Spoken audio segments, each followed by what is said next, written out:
আসসালামু আলাইকুম প্রিয় শিক্ষার্থীরা, বরাবরের মতো আজকেও আমরা নিয়ে এসেছি এসএসসি পদার্থবিজ্ঞানের স্থির চরিত চ্যাপ্টারের 2025 সালের বোর্ড প্রশ্ন সমাধান নিয়ে। আজকে ক্লাসে আমরা দেখব বরিশাল বোর্ড 2025-এর ঘ এবং ঘ নাম্বার প্রশ্ন দুটি। তাহলে বরিশাল বোর্ড 2025-এ আমরা কি দেখতে পাচ্ছি যে 60 কুলম্বের একটা চার্জ, যেটা ব্যাসার্ধ হচ্ছে 10 সেন্টিমিটার, এবং 40 কুলম্বের আরেকটা চার্জ, যেটা ব্যাসার্ধ হচ্ছে আমাদের 5 সেন্টিমিটার, এবং এই দুটো চার্জের মধ্যবর্তী দূরত্ব হচ্ছে আমাদের 15 সেন্টিমিটার। তোমাদের বলা হয়েছে যে ঘ নম্বর প্রশ্ন বলা হয়েছে যে এ ও বি গুলোকে ক্রিয়াশীল বলের মান কত। যদিও এখানে কোনো এ এবং বি নির্দিষ্ট করে উল্লেখ করে দেওয়া নাই, তারপরেও আমরা চাইলে এটাকে এ ধরতে পারি, এটাকে বি ধরতে পারি, বা এটাকে বি ধরতে পারি, এটাকে ধরতে পারি। আমার ইচ্ছা, আমরা আমাদের সুবিধার্থে আমরা এটাকে এ ধরবো, এটাকে আমরা বি ধরবো। এবং প্রশ্নের সমাধানে বলা হয়েছে যে এ ও বি গোলকের মধ্যে ক্রিয়াশীল বলের মান কত। এই প্রশ্নটা খুবই কমন প্রশ্ন, আমি এর আগেও অনেকবার দেখিয়েছি, এখনো দেখিয়ে দিচ্ছি। আশা করি তোমরা সহজেই বুঝতে পারবে। তাহলে শুরু করি প্রশ্নটি। তাহলে ঘ নম্বর প্রশ্ন ছিল, তাহলে আমাদের দেওয়া আছে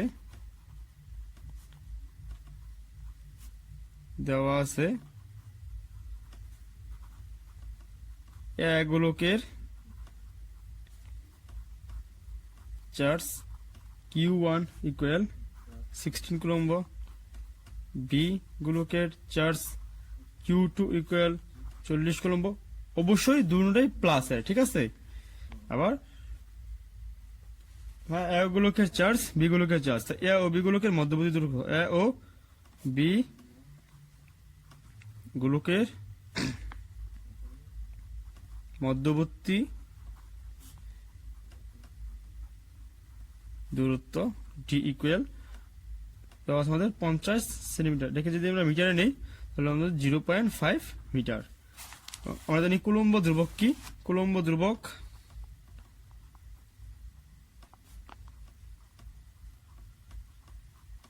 আমাদের মুখস্থ মান 9 × 10⁹ newton metre square, coulomb inverse 2।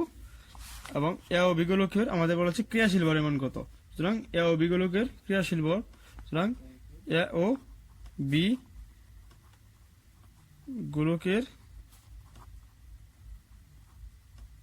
ক্রিয়াশীল বলের মান এফ ইকুয়াল কি হোয়াট। তাহলে কি আমরা জানি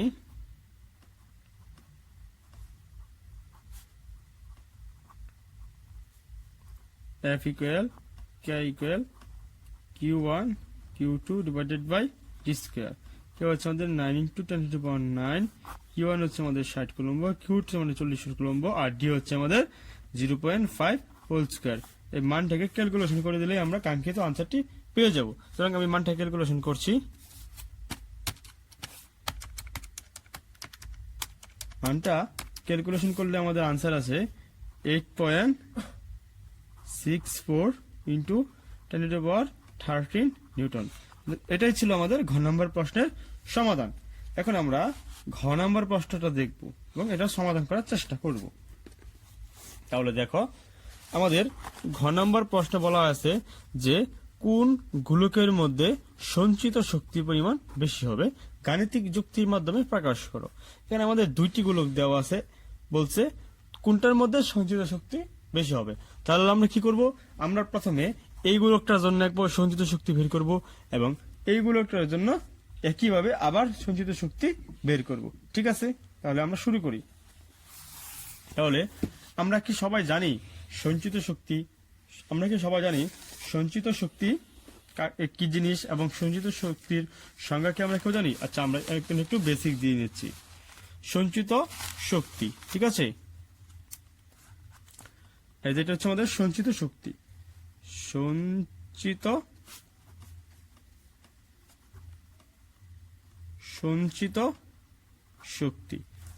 শক্তি সূত্রটা হচ্ছে W equal half CV square. এটা হচ্ছে আমাদের কিসের সূত্র? সঞ্চিত শক্তি বের করার সূত্র। এখানে দেখো, এখানে হাফ, সি কি আর ভি কি।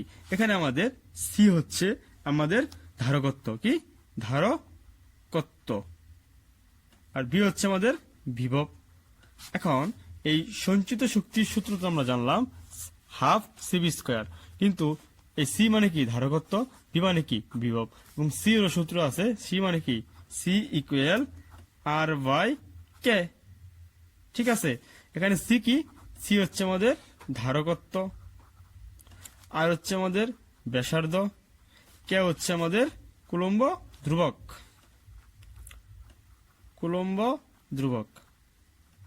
তাহলে আমাদের এখানে থাকে বি, বি মানে কি বিভব, বি ইকুয়াল হলো কে ইন্টু কিউ বাই আর।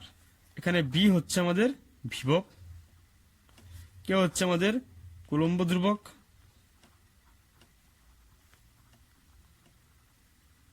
আর হচ্ছে আমাদের কি ব্যাসার্ধ। তাহলে এই সঞ্চিত শক্তি জানার আগে আমাদেরকে এই ধারকত্ব সম্পর্কে জানতে হবে এবং আমাদের এই বিভব সম্পর্কে জানতে হবে। তো তোমরা প্রয়োজনীয় সূত্রগুলো সকলে নোট করে নাও, এবং এগুলোর মাধ্যমেই আমরা এখন সঞ্চিত শক্তিটা কিভাবে নির্ণয় করে তা নির্ণয় করে দেখাবো। ঠিক আছে, তাহলে আমরা শুরু করি।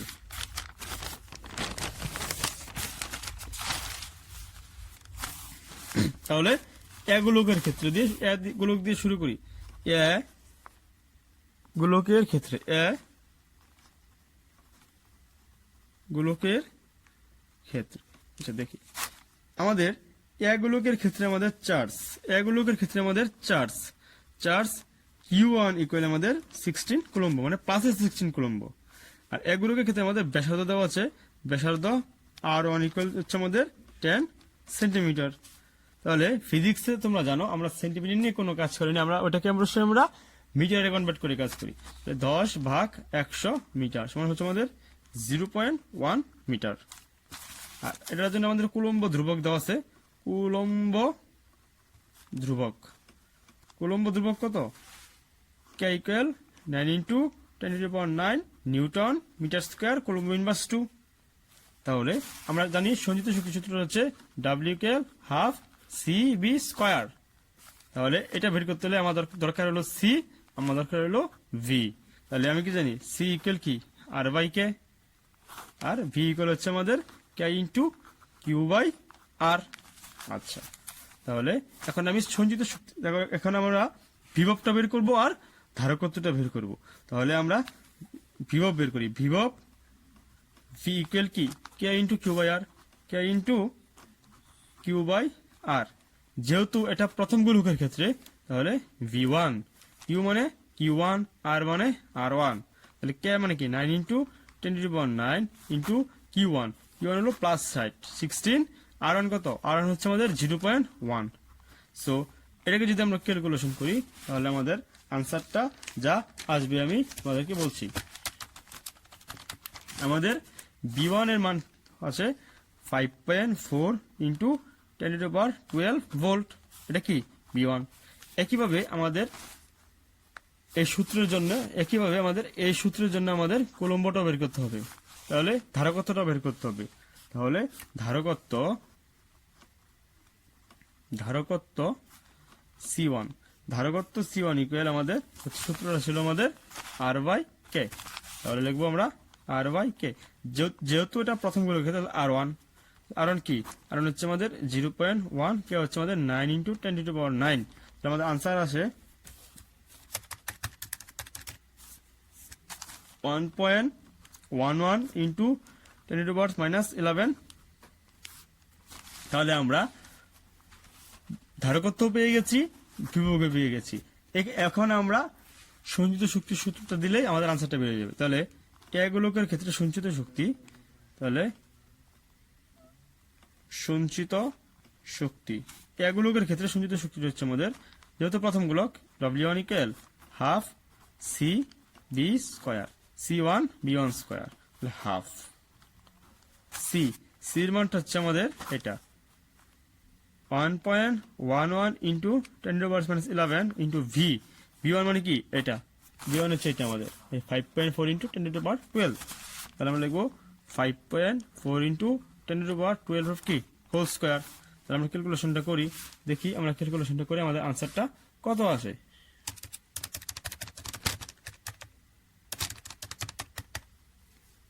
আমাদের আনসারটা আছে 62 ইন্টু 10⁻14 জুল। তাহলে এটা গেল আমাদের প্রথম গোলকের ক্ষেত্রে। ঠিক এই কাজটাই আমরা এখন দ্বিতীয় গোলকের ক্ষেত্রেও করব। তাহলে লিখবো আমরা বি গোলকের ক্ষেত্রে, এখন আমরা লিখবো বি গোলকের ক্ষেত্রে। ঠিক আছে, আমাদের কি গোলকের ক্ষেত্রে? বি গোলকের ক্ষেত্রে। তাহলে দেখি আমাদের বি গোলকের চার্জ দেওয়া ছিল, বি গোলকের ক্ষেত্রে চার্জ দেওয়া ছিল Q2 ইকুয়াল দেওয়া ছিল আমাদের কত? প্লাসের 40 কুলম্ব। বি গোলকের ক্ষেত্রে ব্যাসার্ধ R2 হিসেবে দেওয়া ছিল আমাদের 50 সেন্টিমিটার। তাহলে আমরা এখন 50কে 100 দ্বারা, 50কে এখন আমরা 50 না, সরি, আমাদের ছিল এটা 5 সেন্টিমিটার, 5 সেন্টিমিটার। এবার আমরা 5কে 100 দ্বারা ভাগ করে মিটারে কনভার্ট করব, দেখি কত আসে। আমরা লিখব 5, আমরা লিখব যে 5 ভাগ 100, 5 ভাগ 100, এটা আনসার হচ্ছে আমাদের 0.05 মিটার। তাহলে এটার ক্ষেত্রে আমাদের কুলম্ব ধ্রুবকটা হচ্ছে, দেখি, কুলম্ব ধ্রুবক কে ইকুয়াল হচ্ছে আমাদের 9 × 10⁻9 newton metre square coulomb inverse 2। এখন আমরা এগুলো পেলাম। তাহলে আমাদের সঞ্চিত শক্তি বের করার জন্য কি দরকার আছে? W = ½ CV square. ঠিক আছে, এখানে আমাদের ধারকত্ব, আমাদের কি বিভব। তাহলে আমি এইগুলোর ক্ষেত্রে বিভবটা বের করি। বিভব V2 ইকুয়াল হচ্ছে আমার K × Q/R, যেহেতু 2 দ্বিতীয় গুলোর ক্ষেত্রে, তাহলে 2 তাহলে এখন কি আসছে আমাদের? এখন আসবে আমাদের 9 × 10⁻9, 9 × 10⁻9, উপরে হচ্ছে 40, নিচে হচ্ছে আমাদের 0.05। এটা ক্যালকুলেশন করব, দেখি কত আসে। ক্যালকুলেশন করলে আসে আমাদের 7.2 × 10⁻12 ভোল্ট। যেহেতু আমি দ্বিতীয় গোলকের ক্ষেত্রে বিভব পেয়েছি, তৃতীয় গোলকের ক্ষেত্রে একইভাবে আমার ধারকত্বটাও বের করতে হবে। তাহলে ধারকত্ব C2, ঠিক আছে, যেহেতু দ্বিতীয় গোলকের ক্ষেত্রে C2 ইকুয়াল হচ্ছে আমাদের R/K, যেহেতু দ্বিতীয় গোলকের ক্ষেত্রে 2 R2 K2, R2 হচ্ছে আমাদের 0.05, আর K হচ্ছে আমাদের 9 × 10⁻9, 9 × 10⁻9। আমার এখানে আনসারটা হয়, এখানে আমাদের আনসারটা হয় 5.56 × 10⁻²। তাহলে আমরা অতি সহজেই বি গোলকের ক্ষেত্রে সঞ্চিত শক্তির মানটা আমরা বের করতে পারবো। কিভাবে পারবো? এখানে বি গোলকের আমাদের বিভব আছে আমাদের কত? 7.2 এবং ধারকত্ব আছে আমাদের কি 5.6 × এটা। তাহলে আমি লিখবো বি গোলকের ক্ষেত্রে সঞ্চিত শক্তি, বি গোলকের ক্ষেত্রে সঞ্চিত শক্তি W2 = ½ CV স্কয়ার, যেহেতু 2 এর জন্য করছি C2 V2, তাহলে হাফ C2 এর মানটা কত দেওয়া আছে আমাদের? এটা 5.56 × 10⁻12, আর V2 বি মান হচ্ছে 7.2 × 10⁻12, তাহলে কি 7.2 × 10⁻12 কি হোল স্কয়ার। এটা যদি ক্যালকুলেশন করি, ক্যালকুলেশনের মানটা দেখি আমরা কত আসে। তাহলে আমাদের ক্যালকুলেশন মানটা আসবে ½ × 5.56 × 10⁻12 × 7.2 × 10⁻12 হোল স্কয়ার। ঠিক আছে, তাহলে আমার এটার আনসারটা আসবে 1.44 × 10⁻14 জুল। আর তাহলে এখানে আমরা W2 পাচ্ছি এত, আর W1 আমরা আগের পাঠে পেয়েছিলাম 1.62 × 10⁻14। তাহলে 1.44 থেকে 1.62 মানটা বড়, তাই W2 থেকে আমাদের W1টা বড়। W1 × কি W2। তাহলে আমাদের প্রশ্নে এটা জানতে চেয়েছিল যে কোন গোলকের মধ্যে সঞ্চিত শক্তির পরিমাণ বেশি? আশা করি তোমরা বুঝতে পেরেছো, প্রশ্নটির সমাধান বুঝতে পেরেছো। আগামী পর্বের ভিডিও দেখার জন্য সকলকে অনুরোধ রইল এবং আমাদের পাশে থাকার জন্য অনুরোধ করা হলো। ধন্যবাদ।